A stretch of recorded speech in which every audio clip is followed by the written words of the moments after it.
भिवंडीमध्ये furniture गोदामाला भीषण आग लागलेली आहे। या आगीत 10 ते 12 गोदामं जळून खाक झालीत। अग्निशमन दलाच्या 4 ते 5 गाड्या या आग विझवण्यासाठी घटनास्थळी दाखल झाल्यात। परिसरातल्या नागरिकांना सुरक्षित ठिकाणी हलवण्यात आले। भिवंडीच्या रागनाळ गावामध्ये फर्निचर गोदामाला आग लागलेली आहे। गोदामात ठेवलेला प्लायवूड जळून खाक झाले।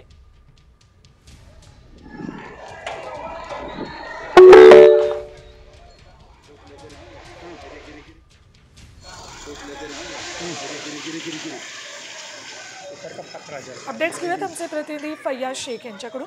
फैयाज, आग विझली आहे का आणि इथे कोणी अडकलं होतं का? नाही, अद्याप ही आग विझलेली नाहीये। भिवंडी महानगरपालिकेच्या अग्निशामक दलासह कल्याण आणि ठाणे अग्निशामक दलाच्या गाड्या घटनास्थळी दाखल करण्यात आलेल्या आहेत आणि आग विझवण्याचे शर्थीचे प्रयत्न सुरू आहेत। या गोडाऊन मध्ये प्लाऊड बनवणाऱ्या जे फर्निचर बनवतात प्लाऊडने, त्या प्लाऊडची पूर्ण साठवणूक करण्यात आली होती आणि अचानक याला आग लागलेली आहे। फैयाज, आत कोणी होतं का? कामगार होते का कोणी? कामगार दिवस असल्या कारणाने कामगार होते, पण मात्र आग जशी आग लागली तशी कामगार देखील बाहेर पडले असल्यामुळे जीवितहानी झालेली नाहीये। ठीक, धन्यवाद फैयाज संपूर्ण माहितीसाठी। तर फर्निचर गोदामाला भिवंडीमध्ये आग लागली, हे अग्नितांडव दृश्यातून कळतं ही आग किती मोठी आहे।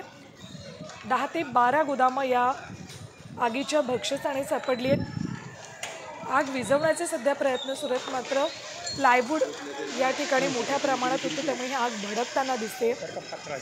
भिवंडीतले हे फर्निचर गोदाम आहे, तिथे आग लागली आहे। आग नेमकी कशामुळे लागली आहे हे अजून कळू शकलेलं नाही। आगीचे मोठमोठे लोळ आकाशात उडताना दिसत आहेत।